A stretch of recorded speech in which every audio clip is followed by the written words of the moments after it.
এদিক দিয়ে আসেন।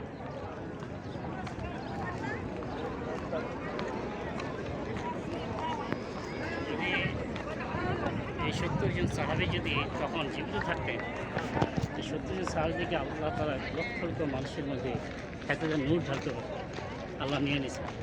একটা জিনিস হচ্ছে নবীজি পাক সাল্লাল্লাহু আলাইহি ওয়াসাল্লাম এটা একটা দায়িত্ব দিয়েছিলেন, তোমরা এই পাহাড়ের মধ্যে অবস্থান করো, আর এখানে শত্রুর আক্রমণ হইতেও পারে, সতর্ক অবস্থা রাখার জন্য একদল সাহাবীকে এখানে রেখেছে। বিজয় যখন হয়ে গেছে, এখন বিজয়ের পর লক্ষণ হয়েছে, বিজয় হয়ে গেছে, সাহাবায়ে মনে হচ্ছে বিজয় তো হয়ে গেছে, এখন তো আমাদের থাকতে হবে না, নবীজি তো আমাদের বসে বিজয় পর্যন্ত, বিজয় তো হয়ে গেছে, এখন আমরা গনিমতের মালকে সংগ্রহ করি। কারণ যুদ্ধে বিজয় হলে যে সম্পদ পাওয়া যায় এটা গনিমতের মাল বলে সবচেয়ে হালাল।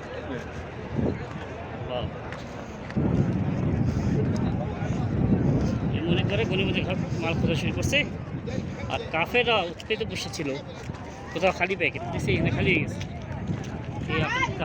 এই অতর্কিত হামলার কারণে স্বয়ং নবীজি পর্যন্ত রাত শহীদ হয়ে গেছে। মুসলমানরা ওই শেষে দিয়ে পরাজয়ের অবস্থা হয়ে গেছে। 70 জন সাহাবী এখানে শহীদ হয়েছে।